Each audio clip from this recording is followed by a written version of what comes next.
Dan produk hero yang kosong ketika balik, omsetnya nggak balik. Ya, jangankan kosongnya 1 bulan, kosongnya berapa hari aja udah nggak balik. Ya, karena orang udah beli dari toko sebelah dan performamu udah kalah dari toko sebelah. Jadi jangan sampai kosong. Ketika produk hero-nya dijaga dan nggak kosong, itu omsetnya bisa naik stabil dan naik-naik terus.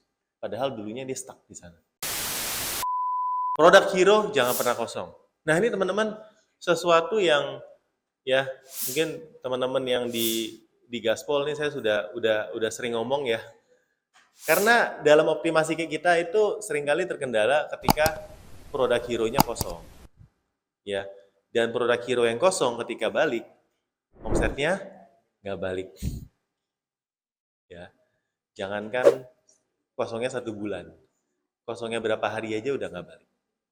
Ya, karena orang udah beli dari toko sebelah dan performamu udah kalah dari toko sebelah. Jadi jangan sampai kosong. Jangan sampai kosong. Itu sih yang benar-benar kita pengen tekankan ya teman-teman ya. Karena kita melihat dari case-case yang udah ada ketika saya bedah juga, ketika produk hero-nya dijaga dan nggak kosong, itu omsetnya bisa naik stabil dan naik-naik terus. Padahal dulunya dia stuck di sana. Ya contoh ini contoh gampang aja. Teman-teman yang main fashion, ya ketika kita keluarin satu motif, kita kan upload dengan satu SKU kan. Dan SKU itu ketika mau di repeat, bahannya udah nggak ada. Ya mau tarik pabrik bahannya udah nggak ada yang jual. Ya, jadi kita bikin SKU baru. Ya, untuk jual motif yang lain. Nah, dengan begitu aja, teman-teman udah ngosongin produk hero-nya dan coba upload produk baru pakai SKU yang baru. Ya, itu aja udah berat. Untuk toko itu bisa growth. Karena dia akan nyari lagi SKU hero yang baru yang mana. Jadi SKU yang lama harusnya nggak boleh mati. Caranya gimana? Pokoknya nggak boleh mati. Ya, paham ya? Kalau belum paham nanti boleh ambil program bedah. Nanti kita akan jelaskan lebih dalam ya, tapi kurang lebih kayak gitu. Ya, jangan sampai produk hero-mu mati. Buatlah hero jadi superhero. Ya, maksudnya gimana? Maksudnya teman-teman punya hero, ya, gimana caranya hero-nya itu tempat berkumpul semua review di sana. Karena kalau lihat toko-toko yang ada yang bagus-bagus di Shopee, biasanya toko itu punya penjualan yang ada produknya yang 1000 plus ya penjualan terbulan. Nah itu adalah produk yang superhero menurut kita. Di mana produk itu akan menjadi magnet untuk menarik traffic ke dalam produk-produk yang lain. Kalau tokomu nggak ada produk yang superhero-nya, kayaknya tokonya susah untuk geraknya. Kurang lebih kayak gitu ya. Nah teman-teman harus buat hero itu jadi superhero. Caranya ya mungkin dikumpulin semua variasinya di sana dan lain-lain ya. Buat produk itu juga nggak boleh kosong, jadi sama aja ya.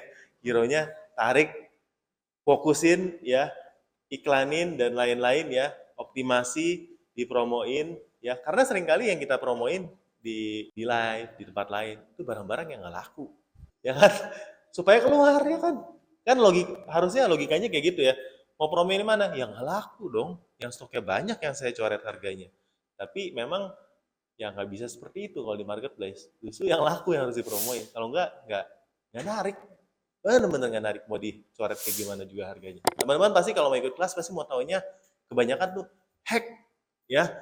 Caranya ya barang busukmu bisa dijual 10 kali lipat ya kalau laku. Misalnya ya, hack ya produk baru bisa punya 10.000 review dalam 1 hari. Ya kan pasti pengen taunya hack-hack yang kelihatannya ya cara cepat untuk jadi kaya. Ya, tapi mohon maaf saudara-saudara ya, saya nggak percaya dan nggak melakukan itu. Jadi saya nggak bisa ngajarin.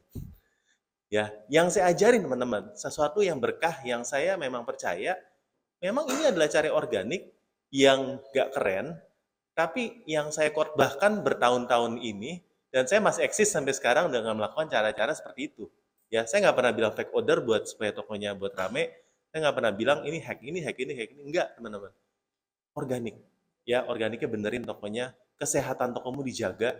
Yang kelihatannya saya ngomongnya gampang, tapi susah. Ya, jawab chat yang cepat aja susah sebenarnya.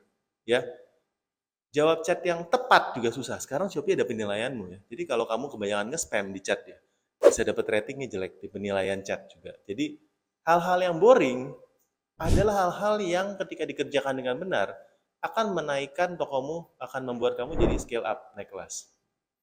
Ya, kesehatan toko dijaga. Ya, pesanan sebelum jam 12 kirim di hari yang sama. Ya, gampang ngomongnya kalau orderanmu lagi standar-standar aja. Kalau orderanmu lagi meledak, gimana caranya pikirin operasionalnya supaya kelar? Itu kan memang kesannya hal-hal yang sepele tapi harus ada orang pinter atau owner yang bantu mikirin ya flow-nya gimana supaya bisa beres di hari yang sama. Banyak banget toko yang karena itu gugur. Dan saya yakin teman-teman di sini yang masih bisa menjaga kesehatan tokonya, ini adalah seller-seller yang memang terpilih. Ya, karena nggak semua seller bisa. Nggak semua seller cukup serius untuk bisa memajukan tokonya. Tapi teman-teman yang bisa survive dalam masa-masa ini tahun depan orderanmu pasti meningkat. Pasti. Karena yang bisa tahan ini nggak banyak. Jadi pesanan yang ada nanti hanya akan terbagi ke yang sisa-sisa ini.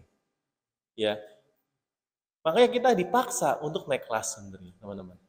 Ya, kalau enggak, ya maaf kata kalau enggak kita akan kalah sama orang-orang luar itu yang udah berjualan di Indonesia. Ya, secara lokal akan kalah sama orang-orang yang lebih rajin, ya, lebih punya standar yang lebih tinggi dan lebih ngotot daripada kita. Ya kita harus ngotot juga. Kalau kita nggak mau kalah di Indonesia ini, ya teman-teman ya. Makanya kita kalau di press kayak gimana, jangan ngeluh, ya, jangan ngeluh. Ini memang harus kita upgrade, ya. Ini hal-hal yang boring, membosankan, tapi kita harus lakukan kalau kita mau survive teman-teman buat jualan. Dan yang tahan nggak akan banyak, nggak akan banyak. Tahun ini ya seller-seller middle ini banyak yang gugur pasti. Ya, tapi gugurnya mungkin teman-teman harus naik kelas ya seller besar atau mengefisiensikan diri ya.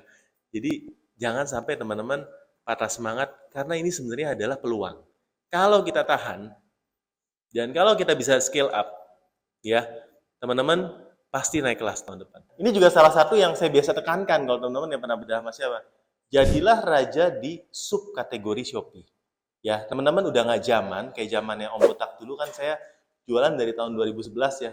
Buka di Shopee dari 2015 ya. Saya tuh kalau ada yang ketemu saya bilang, "Om, yang jualan payung itu kan?" Iya. Kalau Om yang jualan wah segala macam ya. Saya tuh jual coba barang segala macam ya. Tapi sekarang Om Botaknya cuma jualan buku bisnis ya. Buku kan juga banyak, tapi saya buku bisnis sama self-help aja di toko itu ya. Toko lain ada subkategorinya masing-masing ya.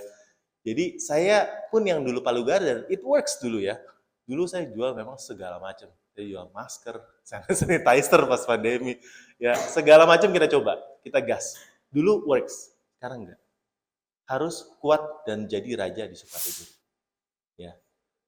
Baru teman-teman tokonya bisa punya trajektori atau growth yang bagus. Riset produk, ini fondasi untuk jualan rame.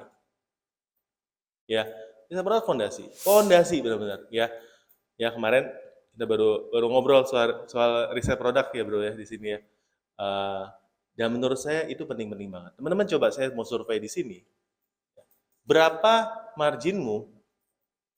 Berapa margin minimal yang teman-teman rasa untuk bisa jualan di Shopee minimal harus punya margin berapa persen sih sekarang? Berapa persen? Hah? Berapa om? 100 lebih. 100 lebih berarti barang 50.000 jualnya berapa? 100? 125. Wah, ini mantap. Ya, memang kalau sama-sama botak kita nyampe pikirannya sevibrasi nih om ya, keren ya. Mantap ya. Mantap ya.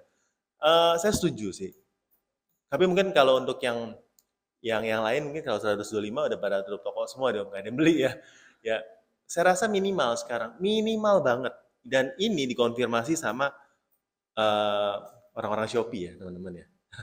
Ya, soalnya saya ngobrol berapa 40% minimal. Kalau mau iklan, ya 40% minimal.